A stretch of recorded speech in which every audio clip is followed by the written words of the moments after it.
नमस्कार दोस्तों, जय हिंद। 2026 में तमिलनाडु के असेंबली इलेक्शन है, पर उसकी गर्माहट जो है वो अभी से दिखने लगी है। तमिलनाडु के सीएम स्टैलिन जो हैं उन्होंने जंग छेड़ दी है हिंदी के खिलाफ। और ये वॉर मैं अपने शब्दों में नहीं बोल रहा हूं, ये शब्द जो है तमिलनाडु के सीएम स्टैलिन के ही हैं। तो क्या इंडिया में नया लैंग्वेज वॉर छिड़ने वाला है एक बार फिर से, या फिर ये पॉलिटिक्स ही है? क्या इसमें रिस्पॉन्स रहा सेंट्रल गवर्नमेंट का, और क्या इसमें रिस्पॉन्स रहा तमिलनाडु की पब्लिक का? पूरी कंट्रोवर्सी जो है उसके बारे में इस वीडियो में हम बात करेंगे।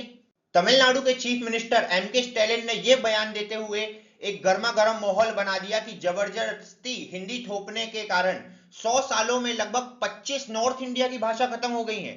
एक्स जो कि माइक्रो ब्लॉगिंग प्लेटफॉर्म है, वहां पर उन्होंने लिखते हुए कहा कि एक अखंड हिंदी भाषा की पहचान बनाने की कोशिश में सारी प्राचीन भाषाओं को खत्म कर रही है बीजेपी और सेंट्रल गवर्नमेंट। उन्होंने ये कंटिन्यू करते हुए कहा कि उत्तर प्रदेश और बिहार में कभी हिंदी क्षेत्र नहीं थे, अब उनकी असली भाषाएं जो है वो अतीत की निशानी बन गई हैं। तो उत्तर प्रदेश बिहार में क्या हिंदी की भाषा नहीं थी या बाकी हिंदी की डायलेक्ट थी? ये तो आप मुझे बताएंगे कमेंट बॉक्स में।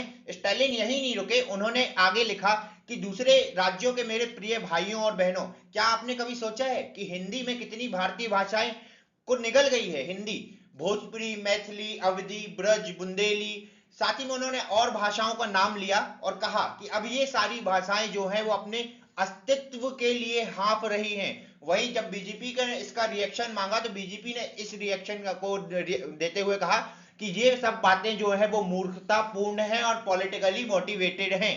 क्यों है पॉलिटिकली मोटिवेटेड? क्योंकि 2026 में जो है वो तमिलनाडु का इलेक्शन है, और तमिलनाडु में जो भाषा का मुद्दा है वो बहुत ही ज्यादा गर्माता है जब जब इलेक्शन आते हैं। जो रीजनल पार्टीज हैं, चाहे वो वेस्ट बंगाल में हो, चाहे वो तमिलनाडु में हो या फिर सदर्न स्टेट में हो, भाषा का मुद्दा उठता ही है जब जब इलेक्शन आते हैं।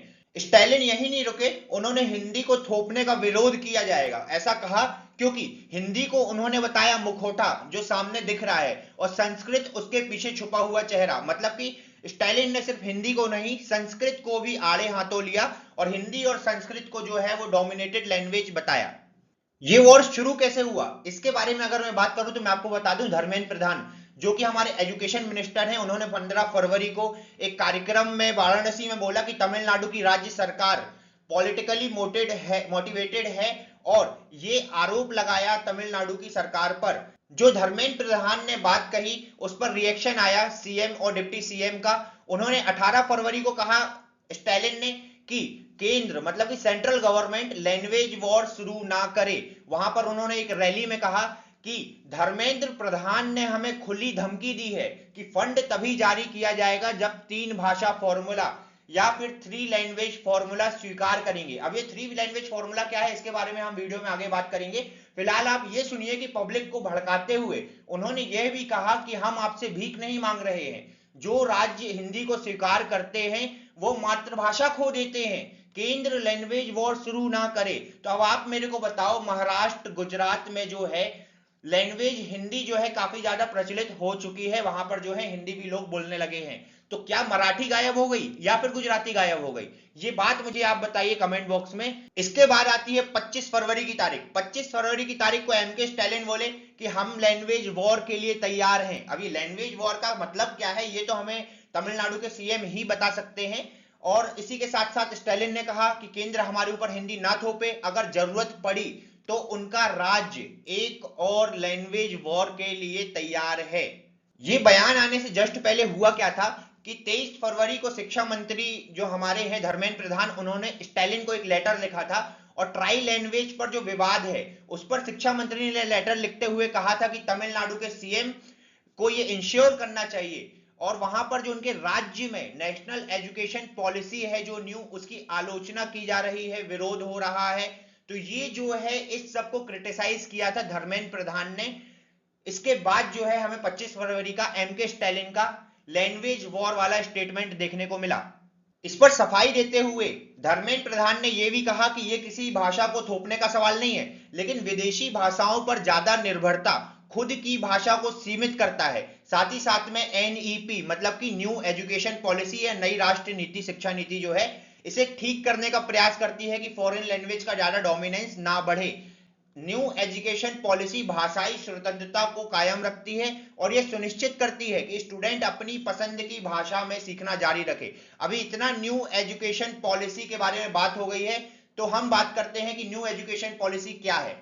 अभी देखिए, न्यू एजुकेशन पॉलिसी 2020 के अंदर क्या है, 3 लैंग्वेज फॉर्मूला, जिसके पीछे इतना बवाल मचा हुआ है। मैं आपको बताऊं तो सभी सरकारी और प्राइवेट स्कूलों में 3 भाषाएं सिखाई जाएंगी। इसके अंदर ये मेन प्रोविजन है, जिसमें कि 2 जो भाषा है वो भारतीय भाषा होंगी और एक जो भाषा है वो अन्य भाषा होगी। अब पहली भाषा कौन सी हो सकती है, तो पहली भाषा स्टूडेंट की मातृभाषा, मतलब कि जहां पे बच्चा पैदा हुआ है, वहां की जो स्थानीय या क्षेत्रीय भाषा है, वहां पर संभव ये हो कि प्राइमरी एजुकेशन इसी में रखा जाए। क्योंकि बचपन में स्कूल जाने से पहले माता से जब वो अपनी बात कर रहे हैं, मदर से बात कर रहे हैं, फादर से बात कर रहे हैं, सोसाइटी में बात कर रहे हैं, तो उनको आसानी होगी प्राइमरी एजुकेशन गेन करने में।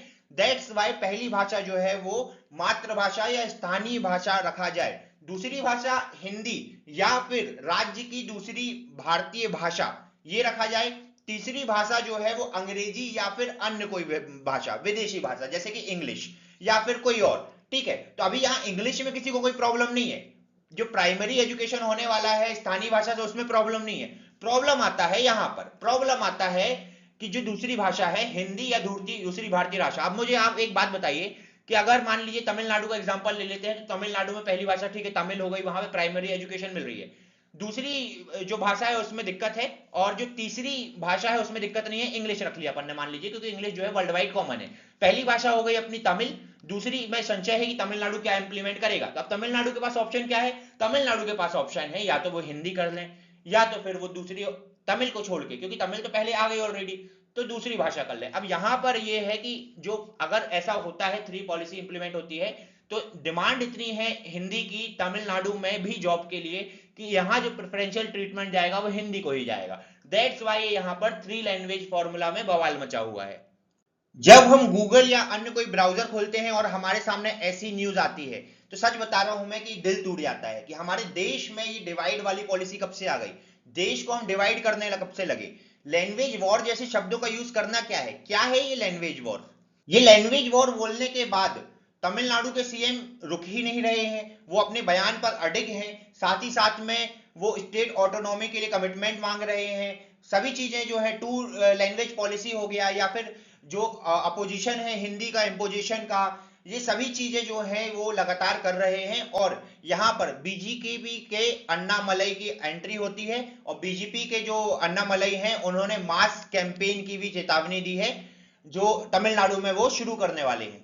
विवाद को बढ़ता हुआ देख सिर्फ इतना क्लियरिफिकेशन एमके स्टालिन की तरफ से आया कि अगर आप हिंदी इंपोज नहीं करते हैं तो हम हिंदी को अपोज नहीं करेंगे। मतलब ये बात जो है वो बिना सर पैर की हो रही है। अगर हिंदी को अपोज नहीं करना चाहते हैं तो हिंदी को इंपोज करने की जरूरत क्यों पड़ रही है। तो इसी बात में सेंटर गवर्नमेंट की तरफ से आया कि जब एमके स्टालिन ने बोला कि 25 भाषाओं को जो है खत्म कर चुकी है हिंदी पिछले 100 सालों में, तब सेंट्रल गवर्नमेंट की तरफ से आया कि ये सिली थिंग्स हैं, पॉलिटिकली मोटिवेटेड है। ये बीजेपी की तरफ से आया बयान।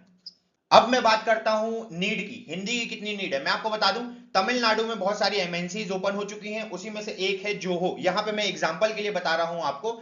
ये जोहो के जो हैं एक साइंटिस्ट हैं जो तमिलियन हैं, और इन्होंने जो है सारे वर्कर्स से, जोहो के या इंजीनियर्स हैं, उन सभी से बोला कि आप हिंदी पे जोर दीजिए, हिंदी सीखने पे जोर दीजिए, क्योंकि बेनिफिशियल है। और हाँ, ये बात बिल्कुल सही है, क्योंकि तमिलनाडु में जो रिमोट रीजन है वहां पर जो इंजीनियर्स वहां से काम करते हैं, वो काम करते हैं एक्चुअली दिल्ली या मुंबई में बैठे हुए क्लाइंट्स के लिए। अब वहां पर वो दिल्ली मुंबई में बैठे हुए क्लाइंट से बात कर रहे हैं, तो वहां पे वो बात नहीं कर पा रहे हैं या समझ नहीं पा रहे हैं, जिससे उनकी जॉब पर खतरा महसूस हो रहा है। इसी बात को लेकर जो चीफ साइंटिस्ट है जोहो के, उन्होंने कहा था कि आप हिंदी में बिल्कुल ध्यान दीजिए, it is smart for Tamilians to learn Hindi.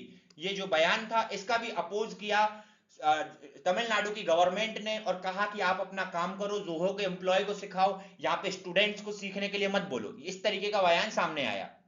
इसी मुद्दे से रिलेटेड मैं एक ओपिनियन आर्टिकल पढ़ रहा था। उस ओपिनियन आर्टिकल में मुझे ये देखने को मिला कि जो डीएम के चीफ हैं, जो चीफ मिनिस्टर हैं तमिलनाडु के एमके स्टालिन, उन्होंने डेलिबरेटली चीजों को जो है वो गलत तरीके से रखा है। पहली बात तो ये कि 3 लैंग्वेज फॉर्मूला जो नेशनल एजुकेशन पॉलिसी द्वारा सजेस्ट किया जाता है वो कोई नया फॉर्मूला नहीं है। ये बात जो है उन्होंने पब्लिक के सामने गलत रखी है। और सेकंड, उन्होंने इस आर्टिकल में ये भी देखने को मिला कि जो अभी की सेंट्रल गवर्नमेंट है उनका जो हिंदी को लेकर स्टैंस है, मतलब कि उनका जो हिंदी को लेकर इम्प्लीमेंट करने को लेकर जो तरीका है वो पिछली जो गवर्नमेंट्स थी उनके मुकाबले काफी ज्यादा फ्लेक्सिबल है। मतलब कि जो पहले गवर्नमेंट्स रह चुकी हैं वो तो और ज्यादा तेजी से इंप्लीमेंट करने की कोशिश कर रही थी। देखिए दोस्तों, बात जो भी हो, पॉलिटिक्स अपनी जगह है। 2026 में इलेक्शन है, सभी को मालूम है कि ये उस लिए हो रहा है। बट याद रखिए कि तमिलनाडु जो है वो इंटीग्रल पार्ट ऑफ इंडिया है और देश का एक अभिन्न अंग है। ऐसी बातें, वॉर, लैंग्वेज वॉर, क्या संदेश देना चाह रहे हैं आप? एक देश के जो एक नागरिक हैं उनके बीच में डिवाइड होने की इससे संभावना पैदा होती है। नेशनल यूनिटी और इंटीग्रिटी को इससे खतरा भी होता है। पॉलिटिशियंस को सोच समझ के बातें करनी चाहिए, अपने मुद्दे जो हैं वो सही चैनल्स के थ्रू सामने रखने चाहिए। इस तरीके की बातें जो हैं वो देश में जब आम पब्लिक के बीच में जाती है तो एक कहीं ना कहीं ये मैसेज गलत होता है। सिर्फ मैं इतना कहना चाहूंगा यहां पर, और इस वीडियो में इतनी ही बात अभी मैं करूंगा। जल्दी मिलते हैं नए वीडियो के साथ। जय हिंद, जय भारत।